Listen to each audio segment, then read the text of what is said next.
Welcome students. तो आज हमारी है quantitative research methods for the students of research methodology. आज हमारा टर्न है quantitative research methods. We know that there are two broad types of research paradigms. First is quantitative and the other is qualitative. So what do you mean by quantitative research method? Actually, these are the ways to collect and analyze the data that involve numbers and measurable quantities.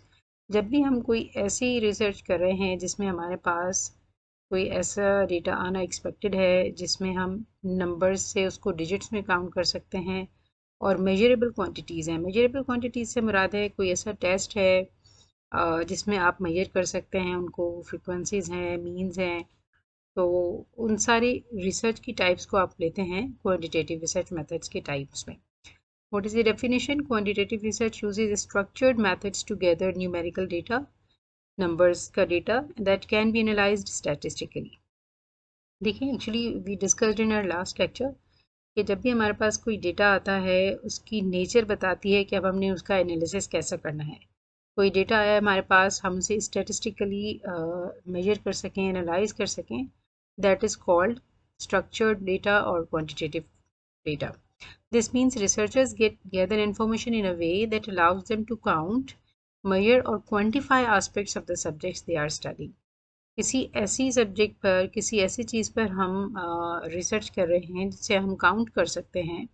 For example, अगर हम कहें कि we are going to research that Foren's toothpaste, that is my favorite toothpaste, so that is used by how many people?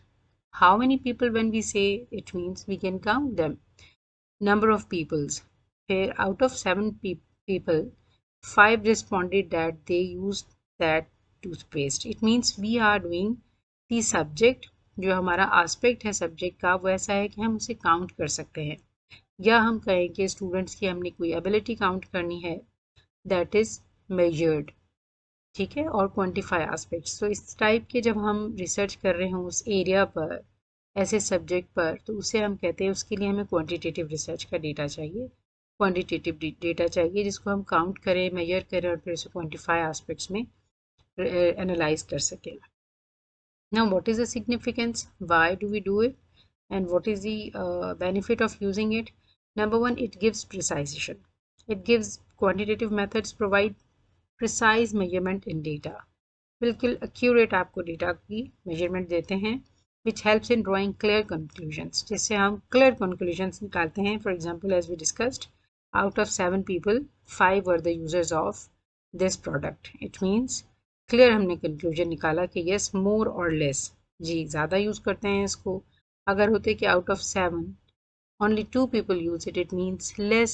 तो clear conclusion हम निकाल सकते कि less people are using this product. It means this gives us precise, clear conclusion. For example, if you want to know how many people prefer apples over oranges, कितने apples पसंद करते हैं oranges के मुकाबले में, quantitative research can give you a specific number. Quantitative detail से, quantitative measures मतलब research से हमें पता चलेगा स्पेसिफिक नंबर क्या है. जब स्पेसिफिक और एक्यूरेसी आती है वो हमें क्वांटिटेटिव डेटा से मिलती है. The next is generalizability. Quantitative research often involves larger sample sizes. Larger sample sizes से मुराद है, जब हम क्वांटिटेटिव डेटा करते हैं तो उसमें हमने लास्ट टाइम पढ़ा था कि पॉपुलेशन से हम थोड़ा सा पोर्शन उठाते हैं जहाँ पर हम वो रिसर्च अप्लाई करते हैं, that is called it sample. तो क्वांटिटेटिव रिसर्च जब भी हम करते हैं that involves larger sample sizes. For example, 300 students हैं जिसके हम बारे में बात कर रहे हैं, तो उनमें से हम तकरीबन 100 लिए और उसको क्वेश्चनर्स के ज़रिए मेजर किया, उनको कैलकुलेट किया या उनसे डेटा कलेक्शन की. So that would be called larger sample size. लेकिन हमने क्वालिटेटिव इंटरव्यू बनाया और वो उनसे मालूम किया तो हम वहाँ 10 सैम्पल साइज़ भी रख सकते हैं. So you can yourself distinguish के 10 कहाँ है और 100 कहाँ है. So 100 is larger sample sizes. तो जनरलाइजेबिलिटी वहाँ इंक्रीज हो जाती है when we collect data, quantitative data through larger sample size. Generalisability से मतलब है findings can be more representative of the population. अब 300 की पॉपुलेशन है, उनके बारे में हम ज़्यादा कॉन्फिडेंस से और ज़्यादा जनरलाइजेबिलिटी से बात कर सकते हैं कि yes, the number of population, there is a larger sample size and they that represent that this is the same situation of the population. जो रिजल्ट आया हम कह सकते हैं कि ये इस पे भी जनरलाइज करता है या इस पॉपुलेशन को रिप्रेजेंट करता है। ये क्वांटिटेटिव डेटा की एक सिग्निफिकेंस है। This is important for making predictions or generalizations about a broader group based on the data collected from a smaller subset. छोटा सा पोर्शन लिया हमने, स्मॉलर सबसेट है, और उसी की बेस पर हम ब्रॉडर ग्रुप बेस की रिप्रेजेंटेशन करते हैं या प्रोडिक्शन करते हैं कि यस आने वाले वक्तों में भी ये इस तरह से यही एप्पल पसंद करते रहेंगे ऑरेंजेस के ज़रिए, ऑरेंजेस के बजाय, क्योंकि ये लोग जो है इस वक्त में पसंद कर रहे हैं। 7 लोगों से मैंने कलेक्ट किया डेटा, उनमें से 6 जो है वो एप्पल पसंद करते हैं, ऑरेंज पसंद नहीं करते। It means that is prediction. हम पेशेंट गोई कर रहे हैं, हम फ्यूचर के बारे में फोरकास्ट कर सकते हैं on the basis of quantitative data and about a broader group based on the data collected from a smaller subset. Alright, so second significance of quantitative data is its generalizability. हम quantitative data की मदद से generalisability increase करते हैं और generalisability ज़्यादा authentic और confidently convey कर सकते हैं। Third thing is objectivity. Objectivity means researcher has no biasness और researcher has no personal likings and dislikings involved in the research. जितनी डेटा क्वांटिटेटिव होगी, quantitative methods strive to be objective and reduce bias in the research process. Research process में उतना ही हमारा जो है biasness या हमारी अपनी पसंद, प्रेजुडिस, लाइकिंग और डिसलाइकिंग्स ये इन्वॉल्व होने से बच जाएंगे, ऑब्जेक्टिव रहेगी। जब इन्वॉल्व हो जाती है biasness, that data is called subjective. अब ये ऑब्जेक्टिव होता है, क्वांटिटेटिव मेथड हमेशा ऑब्जेक्टिव होता है। By using standardised procedures and statistical analysis, researchers aim to make their findings less influenced by personal opinions और इंटरप्रिटेशंस। क्योंकि इसमें नंबर्स हैं, डिजिट्स हैं, और इनको बिल्कुल एक साइड में रहते हुए पर्सनल ओपिनियन वगैरह इसमें इन्फ्लुएंस नहीं करते, और रिसर्चर अपनी सब ऑब्जेक्टिविटी को सब्जेक्टिविटी को साइड में रख के ऑब्जेक्टिविटी के साथ चीज़ को प्रेजेंट करते हैं या फिर उसके रिजल्ट्स या फाइंडिंग्स को आगे कन्वे करते हैं। कंपेरेबिलिटी, कंपेयर करना। Quantitative research allows for comparisons between two different groups और वेरिएबल्स। दो डिफरेंट ग्रुप्स हैं, उनके बीच में क्वांटिटेटिव रिसर्च अलाउ करती है कि हम कंपैरिजन करें।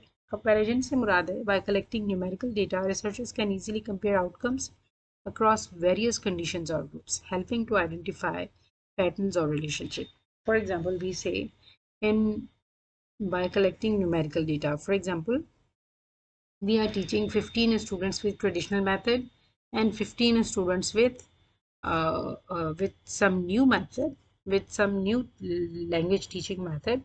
And when at the end of the research we conduct their test, अब टेस्ट कंडक्ट करवाना, मेजर करना उनकी स्किल या एबिलिटी कि इस वक्त में उनकी लर्निंग कितनी लर्निंग आउटकम क्या है, when we are collecting that through numerical data, तो इजीली हम कंपेयर कर सकते हैं कि ट्रेडिशनल वे से जिन 15 को पढ़ाया था उसमें से 10 जो है वो अच्छा रिजल्ट नहीं दे रहे हैं, सिर्फ 5 कुछ हद तक बेहतर रिजल्ट दे रहे हैं, and average so and so.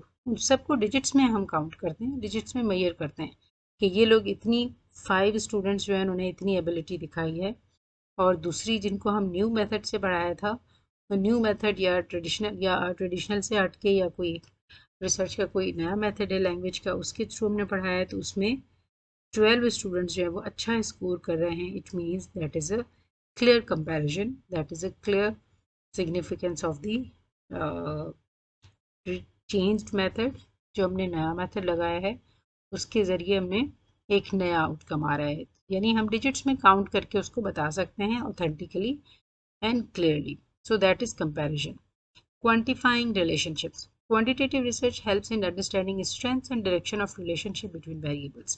Relationship between variables का मतलब है मैंने एक चीज़ अप्लाई की है तो दूसरी चीज़ पे उस पर कोई फ़र्क पड़ा है। For instance, it can determine if there is a strong positive relation between study time and exam score, के स्टडी टाइम और एग्जाम स्कोर। और उसको फिर मैंने क्वांटिटेटिव मेथड के ज़रिए कुछ स्टूडेंट्स से उनका स्टडी टाइम मालूम किया, उनके एग्ज़ाम्स को स्कोर मैच करके देखा, और बिल्कुल क्लियर एक पॉजिटिव कोरिलेशन नज़र आया कि yes, those who spend less time in study they are having less scores in exams, and those who spend much time in their studies they can score better or more than their exams. So that is called positive correlation. Correlation यानी आपस में कुछ quantifying दो numbers हैं, दो variables हैं. Variables का मतलब है ये स्टडी टाइम और एग्जाम स्कोर, कोई भी दो चीज़ें जो किसी के भी टाइम पे वेरी कर सकती हैं, जो हर बंदे को अलग अलग नज़र आती हैं, हर कोई एक अलग तरह का उसको रिपोर्ट देगा, वो वेरिएबल कहलाते हैं. स्टडी टाइम और एग्ज़ाम स्कोर दो अलग अलग चीज़ें हैं. हमने इन दोनों को कंपेयर करके देखा. सो ये भी क्वान्टिटेटिव तरीके से हमने किया, नॉट क्वालिटेटिव. सिर्फ हमने उनसे इंटरव्यू में या उसमें सिर्फ हमने उनसे रिपोर्ट ऐसी नहीं ली कि आप क्या करते हैं और आपका कितना आता है स्कोर. वो कहेंगे जी बहुत ज़्यादा आता है. बहुत ज़्यादा means what? Hours study time बताएंगे आवर्स में. मैं पूरे दिन में 4 घंटे पढ़ता हूँ और मेरा स्कोर 70% है, लाइक 99% है, 97% है.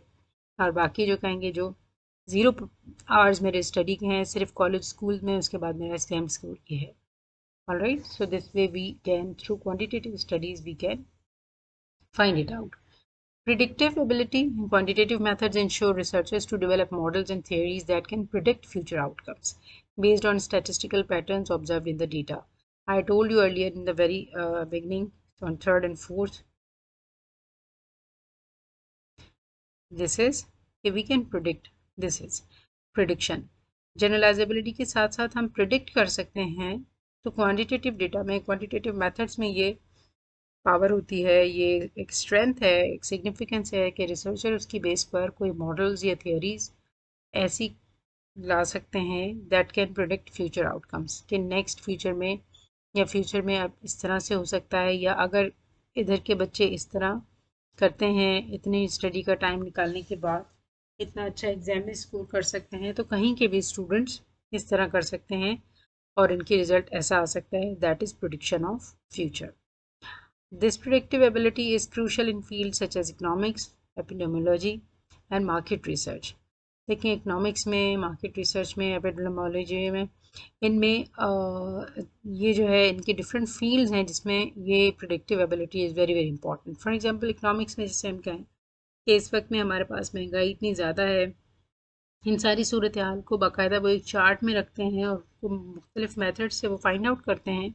Okay, this is the situation in the country, what will be the future outcome, आगे होने वाला क्या है. इसी तरह से स्टॉक मार्केट में या मार्केट एक्सचेंज में इस वक्त में इतना लोग इन्वेस्ट कर रहे हैं, तो आगे हमारे पास जो है इसकी डिमांड क्या होगी या इसके साथ क्या हालात होंगी, ये सारी चीज़ें हम प्रिडिक्ट करते हैं, पहले बता सकते हैं, फोरकास्ट कर सकते हैं या पेशन गोई कर सकते हैं, उसको गेस कर सकते हैं for the future. Data-driven decision making. In many fields, quantitative research provides the foundation for evidence-based decision making. Policymakers, businesses, organizations, they rely on quantitative data to make informed choices and solve problems effectively. काफ़ी सारी ऐसी fields हैं जहाँ पर आप data लगा के decision क्या करें और आगे के लिए मुझे क्या डिसीजन करना चाहिए, क्या पॉलिसी होनी चाहिए, उन सारी चीज़ों को एक्सपर्ट्स जो है इसकी मदद से फाइंड आउट करते हैं. So to sum up, quantitative research methods are valuable tools for collecting, analyzing and interpreting numerical data to understand patterns, relationships क्या हैं, क्या trends रहेंगे various fields में. Their significance lies in their ability to provide precise, objective and generalizable findings. Quantitative method से हमें बड़ा precise और यानी मुख्तसर और accurate to the point, objective जिसमें हमारी पसंद नापसंद रिसर्चर की कोई इन्वॉल्व नहीं करती हो, बिल्कुल क्लियर कंक्लूजन्स के साथ हमारे पास फिगर सामने आती है बेस्ड ऑन फैक्ट्स. जनरलाइजेबल, और उसकी बेस पर हम जनरलाइज कर सकते हैं कि जी टीचर्स अगर 7 टीचर्स या 70 टीचर्स जो है इस जगह के ये ऐसा इनका मानना ऐसा है या इनकी ओपिनियन ऐसी है किसी चीज़ के बारे में, इसका मतलब है कि बाकी rest of the school teachers वो भी ऐसा ही सोचते होंगे, उनका भी ऐसा ही मानना होगा. That is generalisable findings that inform decision making and advance knowledge. तो इन सारी चीज़ों को मिलाकर हमें फ़ायदा क्या होता है रिसर्चर्स को और डिफरेंट ऑर्गेनाइजेशंस को, that they help them to make informed decision making. क्या हम डिसीजन मेकिंग क्या करें, क्या हमारा फ़ैसला होना चाहिए और क्या पॉलिसीज़ बननी चाहिए. That is very much helpful. I hope you can understand now the definition of quantitative method and its significance. In our next class, we'll be discussing what are the significance of quantitative research methods with examples in linguistics and literature. ये हमारे पास immediate linguistics और literature में हम कैसे इसको signify कर सकते हैं, क्वांटिटेटिव रिसर्च मेथड को हम कैसे यूज़ कर सकते हैं, and how can it help us. So till our next class, take a good care of you, and if you have some problem, please drop it in chat box. We'll be having a meeting in our next class. Till then, tata, bye bye.